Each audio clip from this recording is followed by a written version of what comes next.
Madam ಇದೆಲ್ಲ ಇಟ್ಟಿರೋದು ರೆಂಟ್ಗ? ಹೌದು madam, ರೆಂಟ್ಗೂ ಸಿಗುತ್ತೆ ಪ್ಲಸ್ ಸ್ಟಿಚಿಂಗ್ ಮಾಡ್ತೀವಿ. ಮಧುಬಲ ಬ್ಲೌಸ್ ಪ್ಯಾಟರ್ನ್ ಸ್ಟಿಚ್ ಮಾಡ್ತೀರಾ ನೀವು? ಮಾಡ್ಕೊಡ್ತೀವಿ. ಸ್ಯಾಂಪಲ್ ಏನಾದ್ರು ಇಟ್ಟಿದ್ದೀರಾ? ಮೇಡಮ್ ಎಲ್ಲದಕ್ಕೂ ಸ್ಯಾಂಪಲ್ ಇರಲ್ಲ, ಬಟ್ ಇವತ್ತು ಮಧುಬಾಲ ಸ್ಟಿಚ್ ಮಾಡೋದು ಸ್ಯಾಂಪಲ್ ಇದೆ ನಮ್ಮ ಹತ್ರ. ನಾನು ತೋರಿಸ್ತೀನಿ ನೋಡಿ. ಈ ತರ ಬರುತ್ತೆ.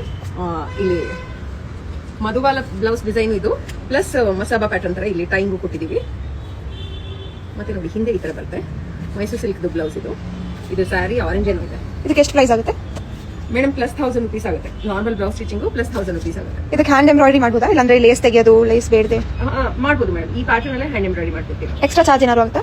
ಖಂಡಿತ ಮೇಡಮ್. ಹ್ಯಾಂಡ್ ಎಂಬ್ರಾಯ್ಡರಿ ಮಾಡ್ಬೇಕಂದ್ರೆ ಎಕ್ಸ್ಟ್ರಾ ಚಾರ್ಜ್ ಆಗುತ್ತೆ. ಅಯ್ಯೋ ಮೇಡಮ್, ಏನೆಲ್ಲದಕ್ಕೂ ಎಕ್ಸ್ಟ್ರಾ ಚಾರ್ಜ್ ಇರ್ತೀರಾ?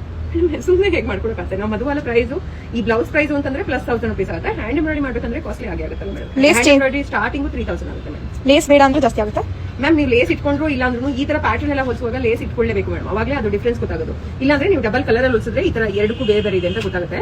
ಆದ್ರೆ ಲೇಸ್ ವರ್ಕ್ ಏನಾದ್ರು ಇದ್ರೇನೆ ಈ ಡಿಸೈನ್ ಗೊತ್ತಾಗುತ್ತೆ. Okay, thank you madam.